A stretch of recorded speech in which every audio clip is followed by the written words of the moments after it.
Hey guys, it's Mike Moshe, your favorite movie podcast host here. Hope you guys are enjoying our Bob Roberts review, and here is part 2 of our review for you guys. And also, since SummerSlam took place almost a month ago since I'm posting this, all predictions mean nothing now, so enjoy that. Okay, so I hope you guys enjoyed the review. Please follow us, like us, subscribe, whatever you need to do to listen to this podcast, and we appreciate it. Okay, here is part 2. I guess we'll go into it now. I mean, we'll go into like what it has now. I mean, this is what happened, but what happened was dumber. Yeah. Yeah, this is the Yeah. So obviously, there's no getting around the tie to current events. Yeah. Shortly after the attempt on Donald Trump's life, there was conjecture, I guess, about this movie online because there is the scene where, and it's made clear in the movie that it's a fake assassination attempt. Yeah. That Roberts was not actually shot. He was immediately rushed to the care of his personal doctor, played by Tom Atkins, who at this time appeared to be a sober doctor, at least. Yeah. Unlike in Halloween 3, in which movie I could smell his beer breath. Mm-hmm. But the fervor, I guess, got to the point on social media where Tim Robbins had to say no. What we saw happen to former President Trump was not what happened in my movie. And it's kind of funny in a dark way that he even had to do that. Yeah. Because I think anyone with some common sense doesn't leap to that. Yeah. You know, why did I have to pick this fucking movie? Because it's like a landmine talking about it, I feel like, isn't it? I don't know. You know, it's... Blame the Simpsons. Blame Science Bob Roberts. What can you No, say? I won't do that because Yeah. I actually really enjoyed watching this. Yeah. I do like seeing the behind the scenes of the tour because let's face it, the nature of politics isn't really, and this isn't, I don't think, a controversial take. The nature of politics really is rhetoric based. Yeah. Because no matter how much good intentions a politician has or how much they sincerely want to do good for constituents, they can't do that unless they get into office. And to get into office, it is largely a popularity contest. Yeah. Studies have shown the bigger your name, the more recognizable your name on signs and in commercials and in newspaper ads, whatever, the better chance you have at getting elected. That is the whole purpose of what this character's campaigning. It's the whole purpose of campaigning. Yeah. You know, and it's sometimes it works, like for Bob Roberts here. Sometimes it doesn't, like Lex Luger not winning the WWE Championship Sure. despite driving around the country in the Lex Express. He did not actually do that. He did it for 1 week and then just went on That's airplanes. the best part, even Yeah. on airplanes. Yeah. But regardless, that is the whole... That's the double-edged sword to our system, is that, you know, nobody likes politicians, right? Yeah. But the people that would probably be best for the job are the ones that are too mild-mannered to do all that campaigning nonsense. Yeah. Because when you campaign, you are working 24/7. You are constantly under a microscope. Any slip-up of yours is capitalized upon by your enemies, right? Yeah. You automatically are making enemies.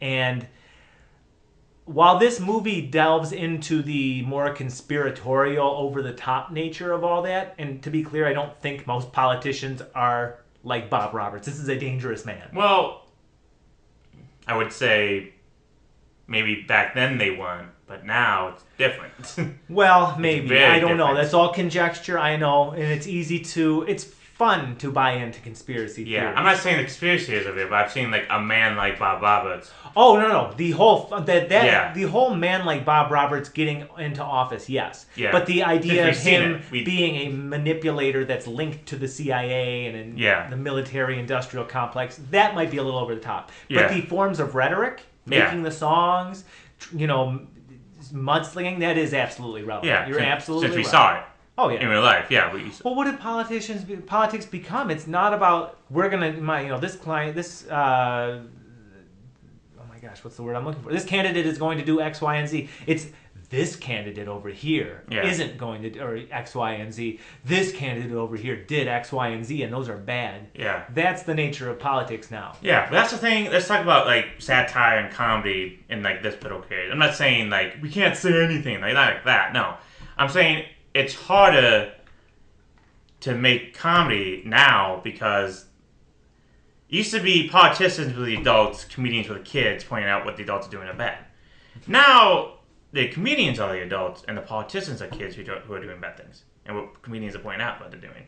Yeah. So it's harder to do that because we're supposed to be the goofballs. We're not supposed to be like the smart people. No, Right. we're supposed to be dum-dums. That's right. The comedians are supposed to be dum-dums. I'm not saying I'm a comedian, of course. But, but it's just like the things are so ridiculous now that it's become not funny. And that's why the satire in this doesn't really work anymore. Because it worked. Yeah. It's not supposed to work. It worked. And that's how we got one of our presidents. Or would you say that maybe this movie was too prophetic for its own good? Maybe. Heck, we talked about Black Mirror earlier. There's a classic episode of Black Mirror where a guy who voices like a computerized character runs that character for office and wins because his whole personality is he's brash and he talks shit about the other candidates and he wins. And the guy that made Black Mirror even said, you're going to see this happen in the 2016 election. And sure enough, he did it. I mean, he shit posted his way to the presidency. Yeah. It wasn't by saying I'm going to do this, this, and this. It was about calling people Lion Ted Cruz and Crooked Hillary and Sleepy Joe. That's how he did it. Yeah. I mean, I'm not going to say it's right, wrong, or otherwise. It just is what it is. And so you're right. This movie doesn't come off as cutting. Yeah. But what I will say is that the Bob Roberts character still terrifies me in this. Yeah. He does. It's like the coordination of like him and like Donald Trump during that time. It's insane. Like how like one for one it is. He was Donald Trump was never a self-made millionaire. Which did they like give a suggestion that like Bob Roberts wasn't actually a self-made millionaire? That he was just like they said he came from a poor family. Yeah, I guess so. Yeah. So I guess okay. So Donald Trump was never a self-made millionaire, but like when he ran his campaign, he ran his business still, and that's what Bob Roberts did. He still ran his business. Yeah, and he's like a Wall Street, like he's like a shark. Yeah. No, Did you realize that Donald Trump did more songs? He had one song. You know the children Korean Donald Trump song? No. Oh man, it's so great. I know the Mac Miller one. Yeah, it's he had these like three girls that sing a song. It was like North Korean propaganda. Oh boy. Oh jeez. Anyway, but like I always say like Bob Roberts as a character, he's a monster, but I can see the charm of him. Like I understand like he's folksy, he's a self-made man, he's just like he's one of the American people, and he's playing to what we see nowadays though in a lot of ways is the insecurities of people that think that hey, I work a hard job for 40 hours a week, why should anybody be able to get free money from the government? Yeah. And it's again, we don't have the time to sit down with the American people or the people of Pennsylvania in this case and say, listen, these problems are more nuanced than that. It's not just these are people on welfare that are making your life harder. Yeah. The situation is a lot more nuanced. Definitely. I don't think anybody with common sense and a backbone is actually for people gaming the system welfare, right? No. But it needs to exist. It has to exist. Yeah. If you don't have a safety net for people, we're a third world country. True. Right? I mean, poverty is what begets crime, and you have to take care of people that don't have much else. True. You have to do what you can anyway. But it is funny how he is playing to the exact same insecurities that we see politicians play to today. And then today. we see what happens, the insanity, the worshipness. And how like it became this. Everybody went crazy a little bit. Like, he was a cult of I'm not saying everybody went crazy. Like only a few people were like devotees. You only saw a few people in the crowd, maybe like 20 people. But the way like to show this now, where 20 people were fanatics, now we get millions of people fanatics, thousands of people fanatics. Oh yeah, instead of the few. So like I would say like the film like this context, it's bigger now. Like what it was back then. Like so, there were a few fanatics, but now it's huge. So now, yeah, no, and what scares me even more than him himself is that fan base, though, because by the end of it, he's supposed to be paraplegic, right? Yeah.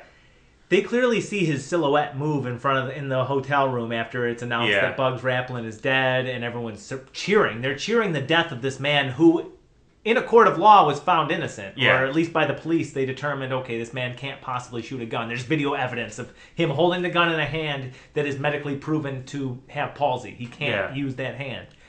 And sure enough, and it's so true of society. Once people have latched onto a cult of personality, and it doesn't have to be anyone from any particular political camp. This is just how people are. Once they've latched onto that cult of personality, they can do no wrong. see what some of our leaders have done in the past and how they've just been absolved because they speak to. They hit a nerve with these people. I mean, George Bush was a war criminal, and he just painted some dogs, and everybody forgave him. Right. Yeah. Right. And again, they watch the silhouette walk in front of the hotel. They don't care that he's not actually. They'll probably watch the documentary and see him tap his foot, and they'll be like, I don't know. They don't care. They don't care. Yeah. They saw a man try and take out their hero, and they're just thrilled that he's dead. And that to me was the scariest part at the end. Yeah. And I love the final shot of the film, the British filmmaker. It's worth noting he's British. I'm sure that's very intentional because it's an outsider coming in. Yeah. Him at the Jefferson Memorial reading that inscription about, putting your foot down against any form of tyranny. Yeah. Right? And I'm not an expert, but tyranny is basically somebody, a tyrant is somebody who takes power by force, right? Yeah. And Bob Roberts in this movie is shown to be a force of nature. Mm-hmm. And I think he's terrifying. That's true. What do you think of the songs? You think they were, they weren't really funny. I want to say that. They were it was bad satire. They're so fucking cruel. It was Jesus cruel. Christ, they're so mean. Yeah.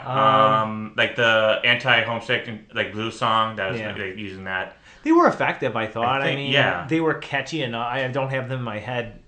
Still to this day, for some reason, I still have the Johnny Cash song from the Columbo episode he was in. Oh, really? And I keep thinking that was a song from this movie, and it's not. Yeah. It's not. I would not say they were memorable. They were not memorable. Catchy. They were satire, definitely. Definitely hard oh my gosh, you go on IMDb and you look up the lyrics. It's some people will have, some simply will not, but they'll complain and complain and complain. Some people will work, some never will, but they'll complain and complain.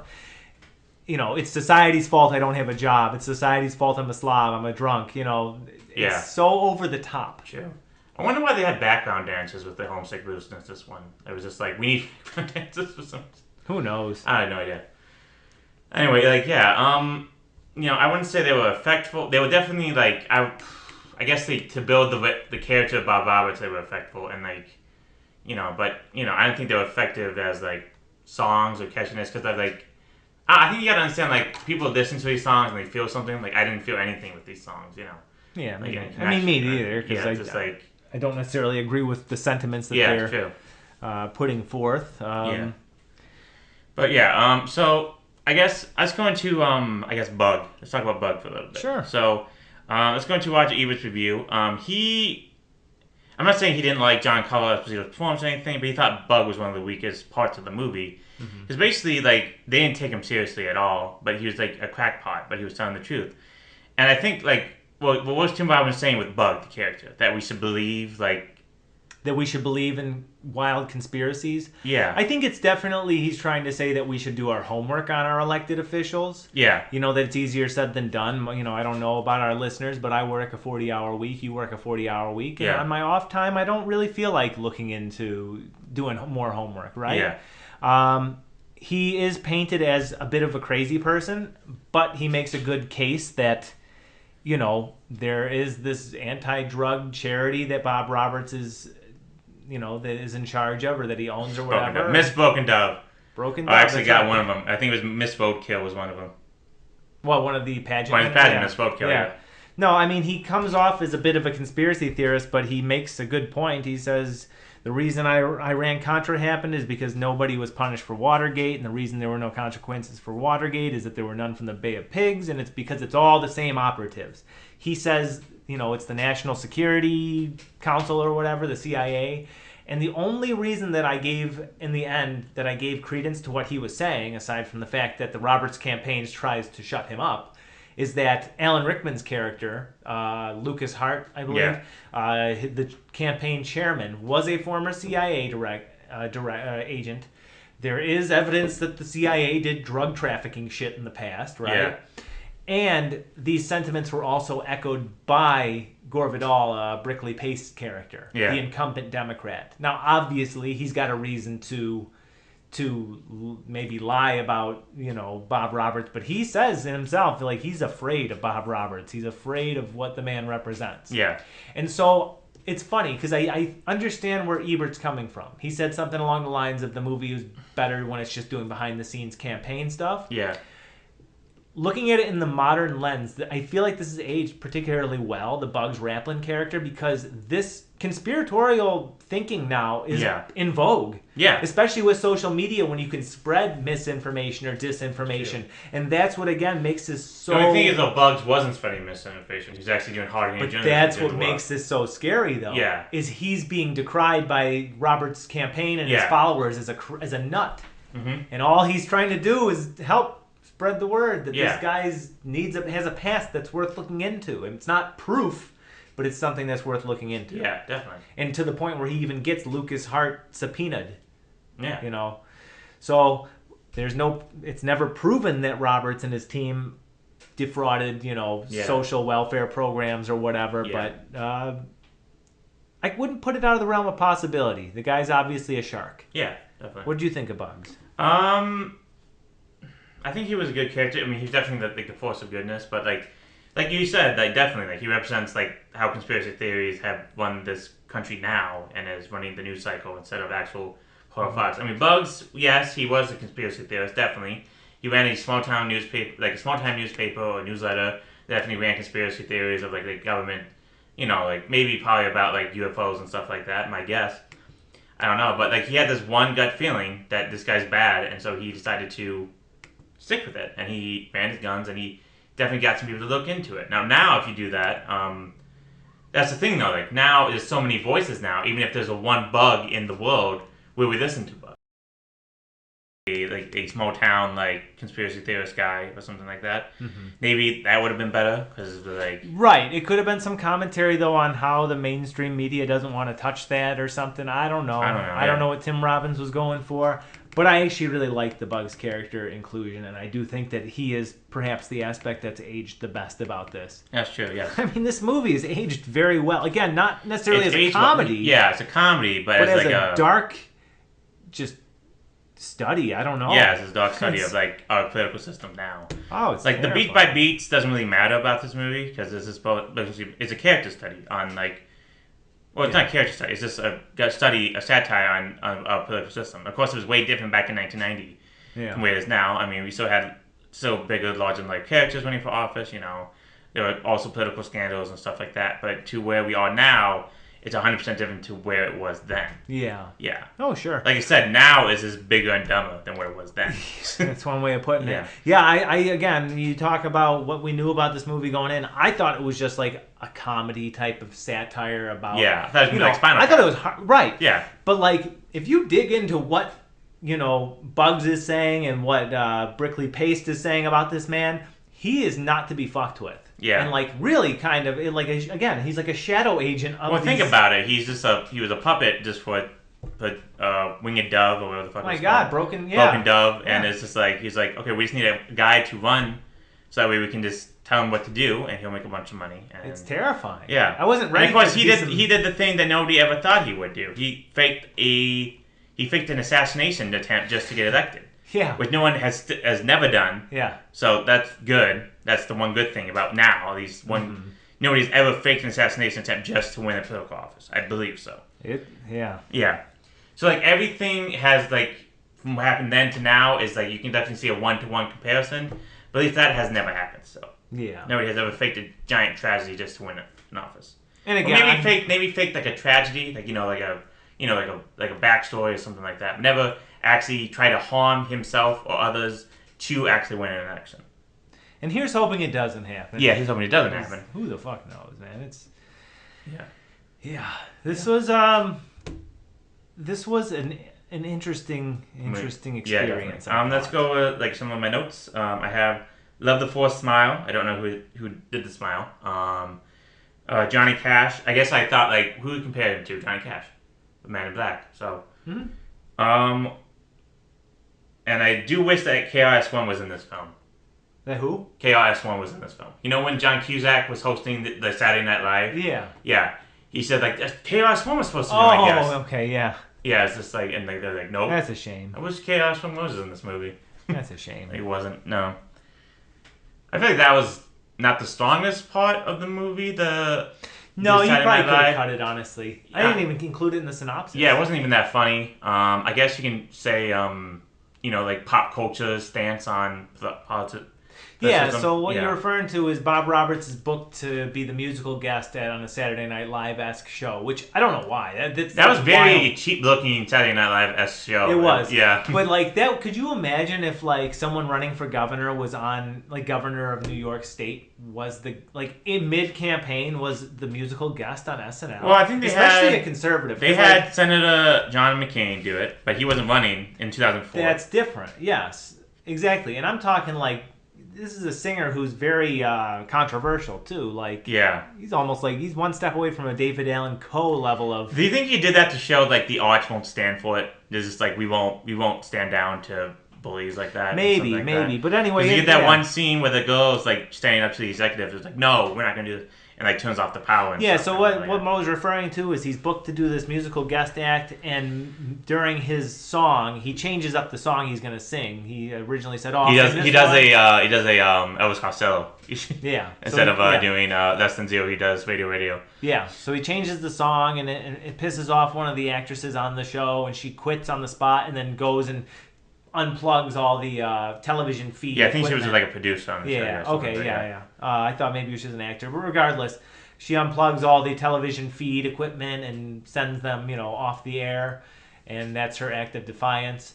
Yeah, I mean, you probably could have cut that scene, honestly. Yeah. But I guess you could chalk it up to just an example of maybe how the media needs to be responsible with how they let politicians. Yeah. Well, you see how like SNL did with the election recently. They had Donald Trump, they had Joe Biden on, they had Hillary Clinton on, they had a lot of political stuff on, but Donald Trump was obviously the most controversy of all of those because they think, oh no, they want to give a voice to Donald Trump, but they did, and Play it fair. yeah, they played it fair. So, but that's what SNL is supposed to do. They're supposed to book guests that one could draw attention to the show, and two could put some viewers in the seats. One and two are the same thing, but yeah. Well, let me ask you. Sorry, did you have another point No, on the go ahead. SNL thing? No. Because honestly, to me, it was kind of a no. It's something you Kind of could've- wasted John could've been- Cusack. It was like John Cusack. They call I it know. like Tim, like John, like what Tim? Like I need you for like one scene. When I saw John Cusack, I said, "Oh, Mo's gonna be thrilled." I was thrilled, and then he's like gone right he's away. like gone. He's like I don't want him on the show. And that's Here's a it. question that's been eaten at me. Brickley Pace, the incumbent Democrat, Gore Vidal's character, was he guilty of having an affair with a younger woman? That I don't know. That's the thing. Like that's the thing with the misinformation about it all. And So we don't. did Bob Roberts' campaign film that video and spread it? That's also a possibility. I say absolutely. Yeah. He was losing in the polls the whole way up until that video. Yeah, because you always can have that little thing in the back of your mind, be like, he did that. Mhm. We can't forget that. I love that they don't resolve that too. Yeah, they don't It would have resolve been it. We don't wrong know. if they resolved it somehow. I think it's great that they didn't. It's just a quick video clip that shows Gore Vidal with a young woman getting out of his car. And he's hounded by reporters subsequently, and he says, "Oh no, it was just a friend of my granddaughter's. She was in the back seat. If you'd seen the whole video, more of the video, you would have seen that." And it was something clearly innocuous. But it goes to show that while we love to tout our guilty or innocent until proven guilty, the real truth of it is if it's our political opponent, they're guilty until they can prove they're exactly. innocent. And that right? goes for both sides. Yeah. Right? Yeah. It does. We've Yeah. seen that countless times in the past few years. It feels like it's so true. Yeah. I think that's mostly I know, it I can I think know. of. I mean, that's like, we can't really do it without comparing what's happening now and everything else. So, like, like this movie, I think there was some funny parts. The music video. One music video was funny, I thought. I can't really think of a lot of things that were funny. I like the Miss Roadkill. I like the pageant names. That was fun. Yeah. Um, That would have been great if Miss Twin Peaks was in there. yeah, that would have been great. That would have been pretty funny if you just saw Nadine in there. Yeah. But I guess we'll give our final thoughts of this Yeah, film. that's We're already fine like an by hour me. and a half in. This is going to be the longest episode. That's now. fine by me. Yeah. So when I watched this movie, I did laugh a few times, but I wouldn't find this. That's the thing now. Like, in today's eyes, if I was watching 1992, I think, oh, this is great political satire, because this would never happen. Mm-hmm. But it did happen. We saw it happen. And when true life imitates satire, it stops becoming a satire. It becomes true life, correct? Yeah. So that means that this is no longer a satire, but it's a one-on-one representation of real life. So now it doesn't work as a satire, so it loses that. Once again, it's not really witty. It's just like stone cold. Like, this is a guy. He does parody songs and stuff like that, but they're not really funny and not really catchy. The character of Bob Roberts is terrifying, and the movie does give a good representation of that and shows what a man would do for power and how power can corrupt anybody. Yeah. Definitely. I think it gives that message across clearly, and it does that greatly. Definitely. And it also gives across message that maybe we should always look out for our politicians to see, hey, maybe this guy does have something against in his background that maybe we should look at, or something like that. Mm-hmm. But once again, as a satire, it doesn't work anymore. So it kind of loses that edge. So, and I didn't find it that funny. And I mean, the performances in this were amazing. Tim Robbins was great. So was Giancarlo Esposito. So was mostly all the cast, mostly. So, I don't know. Would I watch this again? Not really, because once again, I already lived this, so I would watch it again and again and again. So I would give this, like, right now, if I was 1992, I would give it like a 3-star. But now I give it like 2.5 stars. Out of 6. Out of 6. No, that's sorry. Yeah, 2.5 stars still. Okay. No matter what. No, don't let me sway you at Yeah. all. Okay, so first of all, I would advise anybody going to watch this to abandon the idea that it's a comedy. It's a satire, not a comedy. And I did go into it thinking it was like going to be especially because I found out he played the character on Saturday Night Live before this. I did not know that. Yeah, I haven't seen the sketch or anything, but apparently he hosted and played the character on an SNL episode. But regardless, this is not a comedy at all. This is a satire. It is a drama, mockumentary, and I do think that it's executed very well. I think that if you are able to avoid recognizing the famous actors that are all about this movie, and you take it as like, what if this is, if this is really how our politicians are. And again, I'm not a conspiracy theorist. I do believe when you hear a conspiracy theorist or theory, I can't technically prove that something is wrong, and I like to listen to it because sometimes you never know what the true story is. But it's not where my mind goes, like, oh yeah, that's absolutely how it is. Yeah. This movie paints the worst possible scenario, right? This guy is scary. This guy has some horrifying connections, and he wants power for what reason? What reason? He's a Wall Street self-made millionaire. What does this man want power? And I think that's the main point of this movie, is to question, to get people to look at our politicians, realize what they're saying in terms of rhetoric, rhetoric being like, how are they using their words and their actions, their appearances to evoke emotional response from their fan base. Mm-hmm. What could possibly be their intention? What is deep in their heart? These are the questions we have to ask of our leaders, because again, I am also of the belief that the people that would be best suited for public office don't want the hassle that comes with it. Yeah, definitely. As George Washington said, the main people, George Washington was like, right, the men who should run office are the people who don't want it. Yeah, 100%. The men who want power should not run for office. The people who don't want power should. No, it's so damn true. And again, I think this is kind of a study on what kind of person wants power. Unlike the key, again, he's somebody that had CIA, allegedly has CIA connections. He's self-made millionaire. How much more will he need? Eventually, will he get sick of senatorship and go for the presidency? Probably. Yeah. That's what politicians do.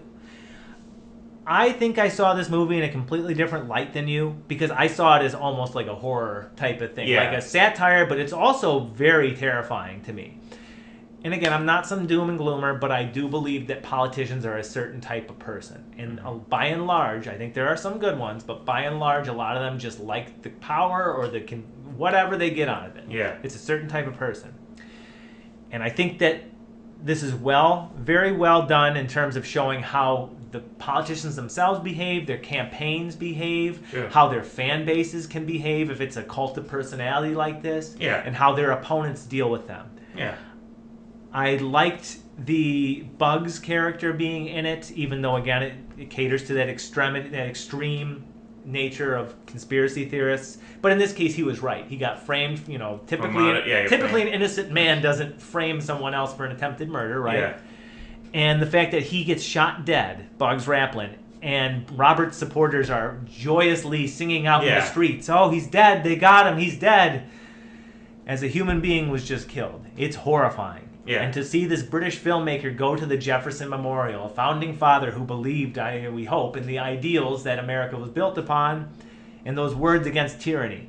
I thought this was a very powerful movie. I actually liked this I'm not movie. going to deny that it was not powerful. It was very powerful. Yeah, I'm no. not going to deny it definitely showed, the backstage of the political party and how people gain power. Yeah. People want power. I'm not going to deny that. And I Definitely agree with and I tend to agree with Ebert. A lot of the strengths come from the behind-the-scenes campaign stuff with Ray Yeah. Wise and Alan Rickman. But I did like the bugs. I think the bugs section did age particularly well. To get this all wound down, I give this movie a 5 out of 6. Wow. I think it was a strong study in political rhetoric specifically, and I enjoyed watching it. I would recommend it. It's on YouTube for free. Go Good. watch it. It's not Yeah. high definition, unfortunately, but I highly recommend it. I thought it was a lot of fun. Even Rachel watched it a little bit with me before falling asleep. So I give this one a strong recommend, but you Yeah. have to not go in expecting to be a laugh fest. Yeah, It's maybe not. that's what I expected, and I was disappointed by that. But I still see the satire that now becomes real life, so now Yeah. it stops becoming satire. So, It's but sad. still, yeah. But No, still it very makes me powerful. sad a little bit. but Yeah, so no. maybe I'll up it to like 3 No, stars. you don't. Okay, fine. I Don't went up change to it. fine 2.5 stars. Fine.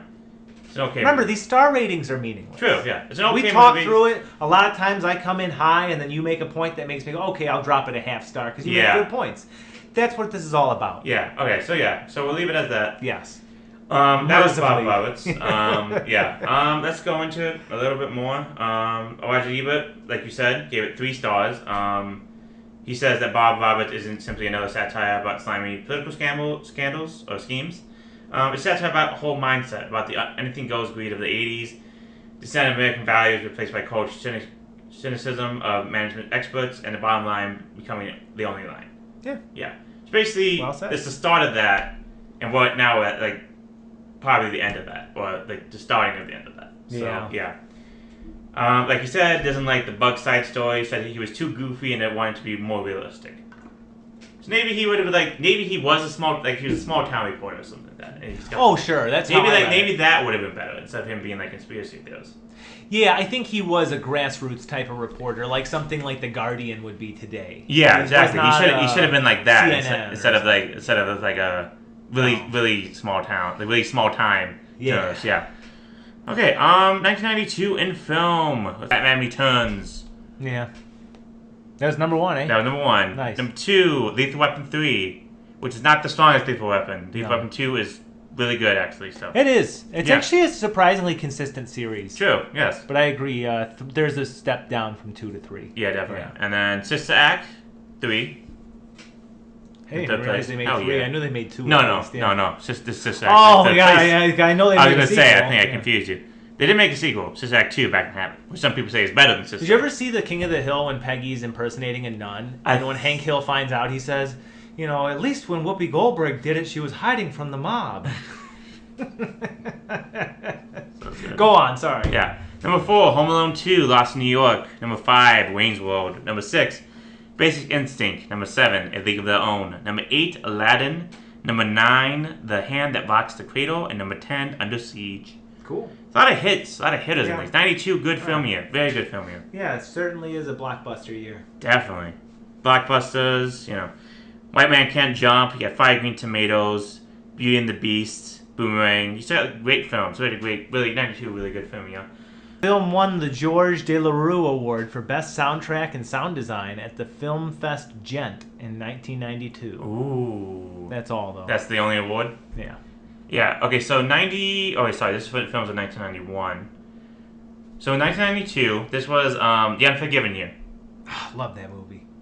God damn. Me, it's I a find good that kind of movie. boring, to be honest. You found Unforgiven boring? Yes, I did. Oh, wow. Maybe I should watch it again. Maybe I was in the best mindset, but I don't know. I find it kind of boring. So Unforgiven 1, The Crying Game, A Few Good Men, Howard's End, and Scent of a Woman.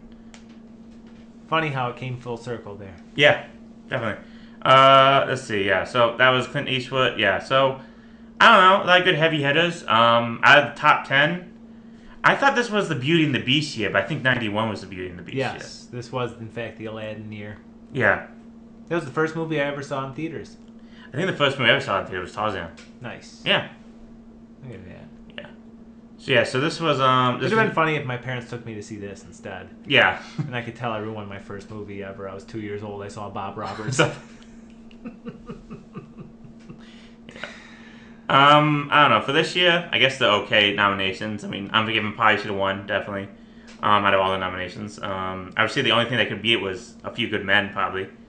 I never seen The Crying Game. I heard it's great, of I course. haven't seen it either. I never heard of How It End, and Sensitive Woman, I heard does not really hold up that well anymore. Do you know how The Crying Game ends, at least? Yeah, Like Sleepaway Camp. yeah, yeah. So yeah, that was the year of 1992, and I guess that's Bob Roberts in a nutshell. Yeah. Oh, fuck. Sideshow Bob Roberts. Sideshow Bob Roberts, yeah. All right, real Let's quick. talk We'll make about- this quick. Let's talk about The Simpsons. So, I didn't write this down, but a plot synopsis for Sideshow Bob Roberts is that conservative Springfield radio host Birch Barlow uses his influence to get Sideshow Bob freed from prison, who then subsequently runs for mayor and gets elected under shady pretenses. Bart and Lisa find out that he was using dead people to vote, and that's how he won, and he is subsequently arrested, and presumably Mayor Quimby gets reinstated. Way to go, Mayor Quimby. Yep. Yeah, so Sideshow Bob Roberts, 5th episode of the 6th season, which is one of the best seasons, I Yes. think. Oh, yes. God, yeah, absolutely. Definitely, It's it's definitely highlight of it. golden. Aired October 9th, 1994. That was almost a year before I was born, October 2nd, 1995. Written by Bill Oakley and John Weinstein. Directed by Mark Kirkland. Guest appearance, of course, Kelsey Grammer, Sideshow Bob, Larry King as himself, Dr. Demento. It's your turn to revise. As Bart's mortal enemy, Dr. Demento. Phil Hartman as Lionel Hutz, and I believe the voice of Fred Flintstone himself, Henry Corden. Yeah. Who I don't know if it was the original one or the newest one. I don't know. I don't remember. Okay, so usually we would go over like just the whole episode as like cultural reference and stuff. But now let's just go over our favorite gags because it's late and I'm tired. Okay, what was my favorite gag? I would definitely say I think the Dr. Demento bit was my favorite gag. I think it was. Okay, we did not have the same, but Dr. Demento was great. That's great. It's like now I have two mortal enemies.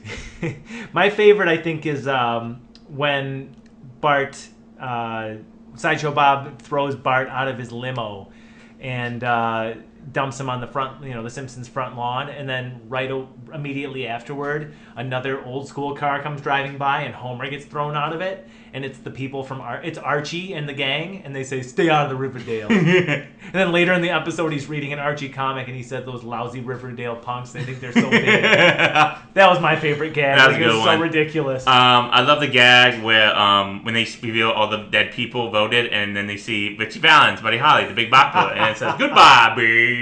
There are a lot of great gags in this episode. Yeah. I love I wish this wasn't in this episode, but always love the gag when they show the Republican convention center, and it's like a haunted house. Yeah. It's like evil mansion. Yeah. And then like in one episode they show the Democrat National Convention Center, and it's just a mall, a food court in a mall. They're very they're good about skewing both of those parties. Yes. I will admit though, I did find A Few Good Men ending not the best. Yeah, it had no thematic ties to A Few Good Men. Yeah. I mean, there really weren't any thematic ties, I'd say, to Bob Roberts, really, other than when he drapes himself in the American flag briefly, Bob. But other than that, I guess there is the whole theme about how rhetoric can win an election, right? I mean, this guy is a convicted... Oh, Yeah. that's a great gag, too, is when they show Sideshow Bob's campaign Yeah, it's commercial, just like, this and it man says, wants me- Mayor Quimby... operates revolving door prisons. Yeah. Mayor Quimby released Sideshow Bob. Bob. Vote Sideshow Bob for mayor. Yeah. It's a great gag. But it's all about just the nature of politics, and that's how you rally people to your side is by being charismatic, a rhetorician. Yeah. Yeah, so that was our favorite bits from Sideshow Bob Roberts. episode. And we got one more episode left. Yes. So can't wait to watch that one. Yeah. But let's finish things off with a little fun, shall we? Yes. Let's talk about SummerSlam. SummerSlam, baby. We're going to do our predictions. We're going to rapid fire these, all right? Okay, TJ, tell me. Yes, okay, so these are in no particular order, and I should note the card is subject to change. That is true. We could have a match added on Friday. That's right. We'll make this simple, though. Or So, tonight, I we'll should just say. go in order that they are listed on Wikipedia. Match number 1 for a singles match for the World Heavyweight Championship. We've got... Oh, wait, hold on. Before that, I got one more gag. Oh, yeah. It was really good. When Lisa and Homer are driving, And Lisa's like, Dad, I don't want to listen to this anymore. I always hear this 25 hours. It's like, when you're driving, you can listen to whatever you want. And then Lisa's driving, and it's Sent Almost Fire by John Paul. And it's like, I can't take this anymore. Yeah, I want to drive again. Yeah, that was great. Okay, now go ahead. No, that's a good gag. I'm glad you reminded me of that one. Yeah. Okay, so for the World Heavyweight Championship, El Campeón, Damian Priest, looking to retain against Der Ring General, Gunther. What do you think? What do you say there? This is Gunther's time, man. Yeah. I mean, I don't know. Like, I don't really know how I feel about Damian Priest. I mean, he's a great guy. I mean, he went up with the card. He's very popular and stuff like that. But I don't know. I think he's definitely like second tier superstar. Like, he's not up there with the Seth Rollins or the Cody Rhodes yet or something like that. And his run was probably good. I didn't watch it, but I think it's time for the Ring General to have his championship. I agree. Yeah. I think Damian Priest has done a serviceable job with the belt, and I think that he still has some seasoning, truthfully, to be a top guy. Definitely. Not been a bad champion by any means, but this is Gunther's time. And I do think Damian Priest as a babyface is not nearly as compelling as when he was Judgment Day. But I mean, they've been planting the seeds for Finn and company to turn on him, so that might happen here. Yeah, but I think it's Gunther's time. Yeah, definitely. So I'm with you there. Match number 2 for the WWE Women's Championship. We have Bayley defending against the Queen of the Ring, Nia Jax. This is Bayley. I don't think they're ever going to give it to Nia Jax again. Yeah, I'm with you there. Yeah, I don't mean no. to be like an echo chamber, but I'm going to say Bayley as well. Yeah. All right, singles match for the Women's World Championship. This one, there's a lot of juice to it. Liv Morgan defending against the returning Rhea Ripley. That's a great question. What should we do here? Should we give the title back to the champion who lost it without losing it? Or should we keep the storyline going? Because even though Dom, I guess, chose Rhea Ripley, but we don't know that for sure That's yet. what he said. We don't That's know what he for sure said. yet. So, you know what? I'm going to go opposite part of you. I'm going Liv Morgan. I'm going Liv Morgan too. Oh, whoa. No, I think that would be a great. I think that'd be a huge statement because Yeah. Rhea doesn't need this right now. She can get it back at any time. That's she true. can get it back at Mania. She's like the top. She's the top person in the Rhea company. Ripley is, as long as they assure her behind the scenes and she doesn't have a too big an ego. Let her know. Listen, we're gonna make you look good here, regardless. Yeah. Keep the belt on Liv for now. I think Liv is doing a great job. I think Rhea doesn't need it as much as Liv does. I mean, back then she would have needed it. Like, Correct. probably last SummerSlam she would have Yeah, needed it, yeah. but now she doesn't. But after that Charlotte Flair, and that was like a 5-star match at the Yeah, end of last exactly. year. No, Rhea does not need it right now. I'm not going to be mad if she wins. Yeah. But I think Liv Morgan will win. Definitely. All right, match number 4 for the undisputed WWE Championship. Cody Rhodes looking to retain against Solo Sikoa. It's going to be Cody Rhodes. Yeah, I think this is a show where Roman Reigns comes back. I think so too. Yeah, I think he's gonna show, like, after the loss, he's gonna show up. Yeah, And- I mean, there's no way he helps Solo, and is there? I mean, Solo is now trying to be the tribal chief. If anything, I don't think he's gonna help him, He's no. gonna fight Solo. Because there's only one Eventually. tribal chief, right? That's the way tribal Yeah, chiefs so work. he's not gonna help the other tribal chief. Yeah, become Cody the tribal Rhodes. chief. That's Cody easy. Rhodes wins. All right. Match number 5 for the WWE United States Championship. It is Logan Paul looking to retain against everybody saying L.A. Knight. Yeah. Last time we did this was WrestleMania, and we knew he was gonna win. But LA Knight is way too hot. He's just like, even like 5 months ago, he's still hot from that, or even a year ago. So I think it's time for LA Knight to have a title. So I think LA Knight's gonna win it. I agree it is absolutely time for LA Knight to have a title. But for some reason, I can't shake the feeling that they're going to bury him. And I know that's a Vince McMahon thing, not a Triple H thing. But just for the sake of us having a different opinion, I'm going to go Logan Paul. Okay. Screw it. But LA deserves it. And Yeah. and I hope he's still. I haven't seen him for a while because I don't watch SmackDown, but I hope he's still as hot as he was. He doesn't, and I do agree. I think that he could do for the U.S. title what Gunther did for the IC title. Yeah, definitely. Make it respectable, but in a more fun way. True. Okay, match number 6 for the WWE Intercontinental Championship. All the stars are out tonight. We have Sami Zayn looking to retain a second time against Braun Breaker, whom he upset big time at Money in the Bank. I know they want Braun Breaker to be the next guy. I know that. Yeah. But it's Sami Zayn. I can never go against Sami. He's probably going to lose, but I'm going Sami Zayn. Because it's just in my heart. I'm just like Sami Zayn all the way. So Sammy beat him at Money in the Bank clean with one haluva kick. I was very surprised by that, but pleasantly. Because it's not that I dislike Braun Breaker, but it's because everybody and their fucking mother was picking, there's no way Sammy's going to win this. If you're always going to get the results that you expect, what's the fun in that, right? Sure. Sadly, I do think it's going to be Braun Breaker, though, this time around. And I hope I'm wrong, just because I like to see people complain. So, for the sake, again, of being different, I'll go Braun Breaker. Okay. All right? And finally, this is exciting. We've got a singles match with Seth Rollins as the special guest referee. We've got a real grudge match on our hands here. We have Drew McIntyre, who has been not once but twice thwarted in his attempts to regain the world title on the main stage by none other than Chick Magnet Punk, returning from injury. True. What say you here? This is a tough one. I don't know. I think you let CM Punk win. I think you keep this going. Drew McIntyre shouldn't feel the victory. He shouldn't feel happiness. No. You need to keep that deceit going. This is like Heyman, Adam Page, and Swerve Strickland. Heyman, Adam Page has not beaten Swerve Strickland, ever. Mm-hmm. Okay? But it just keeps his hatred going and going and going. Yes. And this is like deserved hatred. Swerve Strickland threatened Hangman's family. And that's like one thing you don't do to a man. So he's just angry. And he's like, he has not gotten punished yet, and like it just keeps on going and it's getting better and better. So I think CM Punk's gonna win, and this will not end the feud.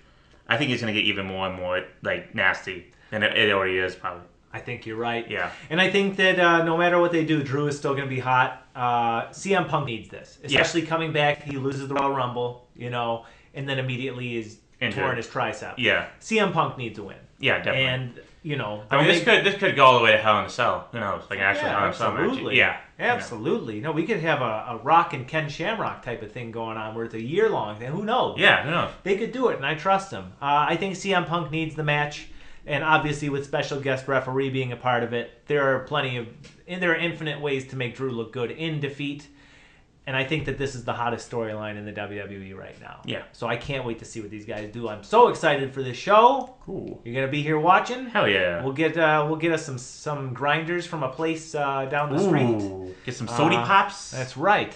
We'll have fun. Yeah. Well, that's our show, folks. Good night, everybody. Dun, dun, dun, dun, dun. You gotta spin the wheel, Oh buddy. yeah, I gotta spin the wheel. That's true. Of course, that wasn't really the end of the show, folks. Don't leave. Never leave. Please stay forever. Please. We need you. We're in this together. We're in this together forever. What's our next movie? What is it? What is it? Tell me. Tell me. Tell me. Tell me. It can't be that. We already did that movie.